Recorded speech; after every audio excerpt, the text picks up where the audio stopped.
Welcome to the BamaInsider.com podcast. It's Kyle Henderson. August 16th. Thank you for listening from wherever you're at on the World Wide Web. And thanks for joining us on BamaInsider.com. We're headed into scrimmage number 2 for Alabama and Florida State now just weeks away. We're going to kick off the podcast with team writer for BamaInsider.com, Tony Tsoukalas. Tony, what's up, man? How you been? Hey, it's been pretty well. We've got some rainy weather here in Tuscaloosa, so trying to stay dry. It hasn't hit us yet today.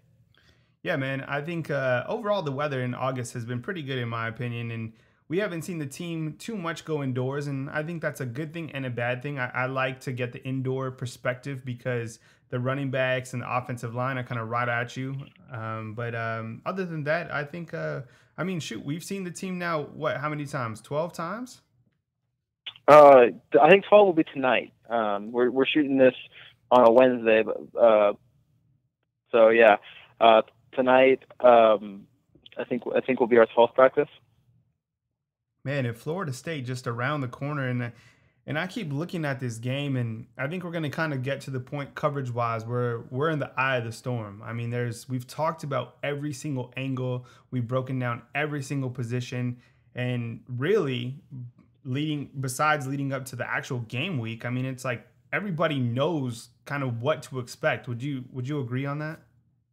Yeah, it's kind of almost just get this game done with. Get this game here. You know, I mean, I know all the fans are tired of waiting for it, and I think everyone's just really excited about it. I think everyone involved just wants it to be this Saturday instead of, we think we have 2 more Saturdays to wait. So.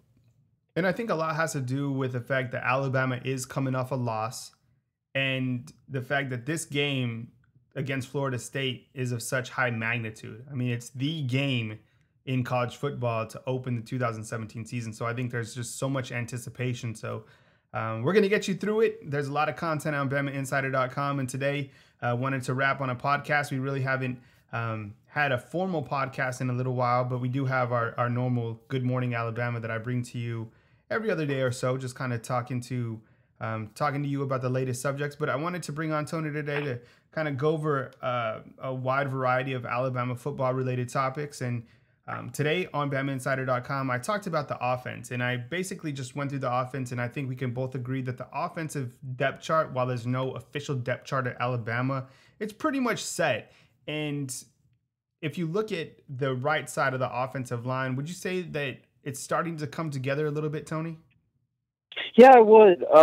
There's still some interest at that right tackle spot. Matt Womack has been the guy all of camp, and looked like, we didn't get to see the scrimmage, but it looked like he was the guy in the scrimmage as well. But then, Jedrick Wells seems to be making a push. He's now on the second team offensive line at right tackle, and then they pushed Alex Leatherwood, another true freshman, to left tackle on that unit. So those 2 guys are still pushing for that, to provide competition for that right tackle spot. But, at the moment, I think I'd be surprised if Alabama's starting offensive line that they've been running in practice with Jonah Williams, Ross Pierschbacher, Bradley Bozeman, Lester Cotton, and Matt Womack from left to right. I'd be surprised if that's not the lineup they run out on Florida State for the opener. What are your thoughts on a player like Lester Cotton? It seems like we haven't really talked about him too much, but I got a good chance to check him out last night, which was Tuesday night, and I'm pretty high on Lester Cotton. What about you? It's kind of a wait and see for Lester Cotton. I think he's had good moments and bad moments. His big thing this season will be, consistency. Can he keep it up? Can he keep his play at a high level the entire season and not let up? He had his moments last season. He started and then lost the job last season. So he's definitely a talented kid, a homegrown product right from Tuscaloosa. I know the fans really kind of rallied behind him, and he's somebody that Alabama has a huge potential and huge hopes for. But he is somebody that needs to show a little bit more consistency at the highest level and kind of maintain that spot as a starter. How much confidence does the team and the coaches have on a player like Jonah Williams? I think tremendous amount of confidence. I mean, he's a guy that started right away last season at right tackle, and then now he's made the big step to left tackle. I think he's one of the players that really needs to emerge as a leader this year. And he's been doing that as well. He's a film junkie. He's everything you would want as a coach. This kid, I think Alabama's got him this year and another year, and I think he's making some huge money in the NFL. It's one of the most talented offensive linemen Alabama's ever had. Alabama across the board, if they do start, the projected lineup that we have would be Jonah Williams at 6'5", 301 pounds, Ross Pierce-Blocker, 6'5", 304, Bradley Bozeman, 6'5", 315, Lester Cotton, is another big boy around 6'4", 324, and then Matt Womack looks to be 6'7", 326. So, I mean, that's a huge offensive line. What's your take on the overall offensive line? I mean, on paper, it could be one of the best offensive lines in the country. Yeah, I think if you were to go through the two deep as well, they'd be just as big. It's crazy. Alabama doesn't really even have a small offensive lineman on its roster. It's a powerful unit. It's just about really how it gels. I think there's no question that the talent and the strength and the power that Alabama's offensive line produces. It's really just how quickly can they gel and work together as a unit. That's going to really determine how they work, how they open up holes, how they adjust to different formations. That's the really important thing. And I think that's actually been a positive that Alabama's been able to keep that starting or first unit during practice. It probably has allowed them to gel better than, say, if they had to keep on making substitutions like they did in the spring.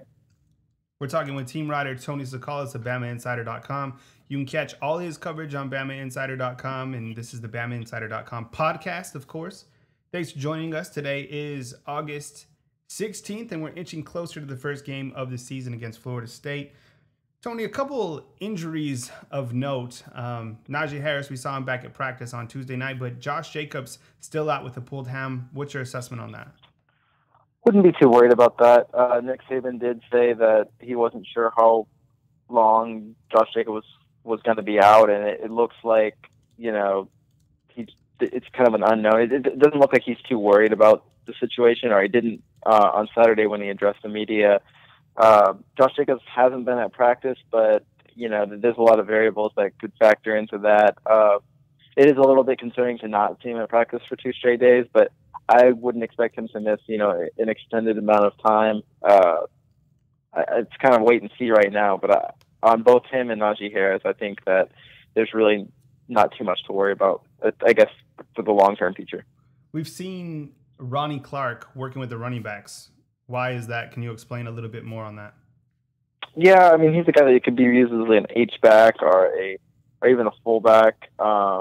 He's kind of like that tweener size between a smaller tight end and a bigger running back. So he's a versatile player. Alabama's got a lot of versatile players. I think it fits really well into Brian Daboll's offense. I know the Patriots like to use a lot of those kind of guys in their offense, and they be kind of versatile in their attack. So it just gives Alabama one more element to game plan against. It's going to be very hard to game plan against this Alabama offense. After the running backs, in terms of the overall strength on the offensive unit, what's their next biggest strength? Would you say it's the wide receivers, or would you say it's offensive line? I think right now it'd have to be the wide receivers, just because there's more, I guess, known. It's just more known, but the offensive line has the ability to be really good. I think it came in there as a question mark, and now it's becoming a real big strength. If they can shore up that right side of the offensive line, and not shore up is in terms of like improve on talent, the talent's already there, but just kind of figure out what they're going to do on that right side of the offensive line, that could really turn into one of the biggest strengths on the whole team, much less just the offense. Jumping to the wide receivers now, we all know that Calvin Ridley has been extremely productive over the last couple years at Alabama.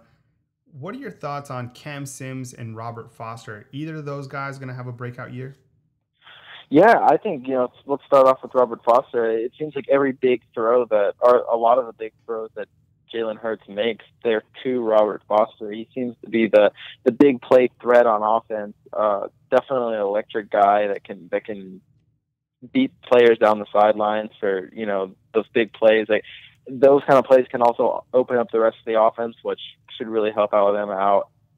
And then in terms of Cam Sims, you've got another guy that is is able to make those downfield plays, but might be making more of the across the middle plays, working out of a slot receiver. Also a great blocker, something that kind of gets undervalued at the wide receiver position, but it's very important to provide those blocks out on the edge. Again, we're talking with Tony Tsoukalas of BamaInsider.com. We're going over the Alabama offense, and you can find all our coverage, of course, on BamaInsider.com. And you can, of course, always join the website. We have a free 30-day trial always running. So if you're curious about becoming a subscriber of the Alabama Rival site, take advantage of that 30 days free on BamaInsider.com. What do you think about Miller Forrestall at the tight end position and maybe a guy like Irv Smith? I mean, who do you see kind of rising up from that tight end unit?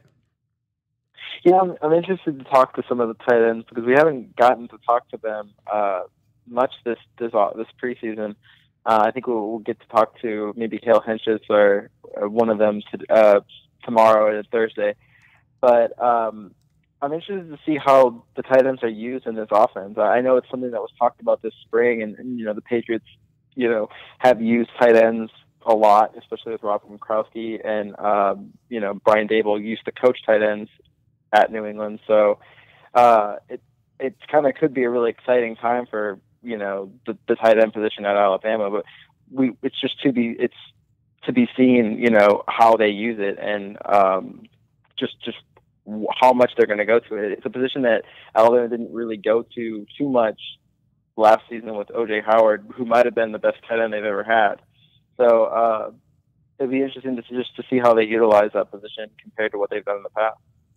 Jumping to the defensive side of the football, I mean, I think we all know that the defense for Alabama is going to be stacked at pretty much every single position as you look into it. As we dive in a little bit closer up front, seems like the team, at least on the defensive trenches, seem to revolve around Daron Payne. Yeah, well, he's the returning starter on the defensive line, and he's definitely a guy that is going to also have to step up as a leader, just both on and off the field. There's a lot of talent around him. It's not very experienced talent yet, but Alabama should be able to put together a really nice front seven. You've got Deshaun Hand and either Raekwon Davis or Isaiah Buggs. Both have looked great on either side of him. So it's interesting to see what that defensive line will look like. But the definite staple of it will be Daron Payne. At the outside linebacker positions, is it going to be Christian Miller and Terrell Hall? And can you talk about each of those players? I think it'll be Christian Miller at Sam, and then Anthony Jennings at Jack, probably for the first two downs, and then you might see Terrell Hall come in as a pass rushing specialist on third down. He might also come in on other situations where it's obvious that the opposing offense is going to pass the ball. Terrell Hall is a pass rushing nightmare, and he's kind of like in the mold of Tim Williams, where he can just get to the quarterback lightning quick, and so I think he's going to be utilized in that way. Christian Miller's probably the most versatile of the bunch, and maybe could drop back in coverage a little bit better than the other two.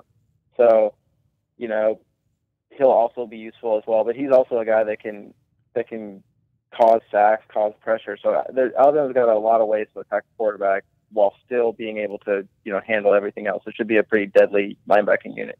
Talk about Anthony Jennings. I mean, I don't think people understand how big this guy is. I mean, he's 6'3", 265 pounds, and he wears it extremely well. Yeah, he does. It's kind of in the mold of Ryan Anderson, I would say. If you've seen Ryan Anderson, another big dude that could almost be a defensive lineman at times, but, can also have the speed to play at the linebacker position and cover a lot of ground. They're just built like tanks. That's what he looks like. He's just like a tank, and he's going to be good not only in the pass rushing, but also run stopping on the outside, and just really wreaking havoc in a bunch of different ways. They build them big at Alabama. That's all I can say. Build them big at Alabama. I mean, that's absolutely right. And if you want to continue to listen to more podcasts or any of our type of media coverage, of course, everything's at BamaInsider.com. But specifically for our podcast, you can go to iTunes or Google Play and just search the BamaInsider.com podcast. And we'll pop right up and you can subscribe to that. So every time we drop a podcast, which is frequently, you'll be notified on your phone and then you can just listen when you're at the gym, when you're at work, whatever. And we appreciate you checking out BamaInsider.com along with the podcast. We're talking with Tony Tsoukalas, our team writer. We're kind of moving through position by position. And we've found ourselves now at the corners. Anthony Averett, Trayvon Diggs, those seem like the guys that are going to start for Alabama. Is that correct? Yeah, they could switch it up a little bit. But, yeah, I would think, the base formation or even the nickel formation seems to have Trayvon Diggs and Anthony Averett at cornerback. Yesterday we saw Minkah Fitzpatrick move down to star, which seemingly bumped Tony Brown out of the first unit with Hootie Jones and Ronnie Harrison at safety. They could easily put Minkah Fitzpatrick back at strong safety and then put Tony Brown at star, and that would bump Hootie Jones out of the first unit. They're still, I think, putting together some pieces of where they want guys. So I don't really know where Minkah will play, but I think he will most likely play at strong safety or at nickel, star, to start the season. That's what it's looking like. It's looking like Trayvon Diggs and Anthony Averett have both blocked up those cornerback positions. Definitely Averett, of course. But what type of player is Hootie Jones? he's an experienced player, which is something that they don't really have in the reserves or in that, after that first unit, if you don't put Hootie in that first unit, after that first unit, there's not a lot of experience coming back. Hootie's somebody that probably needs to work on his coverage skills, but at the same time, he offers a lot of experience and he's a senior, and he's somebody that came in at the safety position when they ran out of the dime formation last year. Ronnie Harrison moved down to the money position. So he's somebody that can play at probably a couple spots, and he could really add some depth for this Alabama secondary. We're talking with Tony Tsoukalas of BamaInsider.com. My name is Kyle Henderson, and we're talking to you from Tuscaloosa, Alabama, as Alabama continues their August camp, and we're inching closer to Florida State.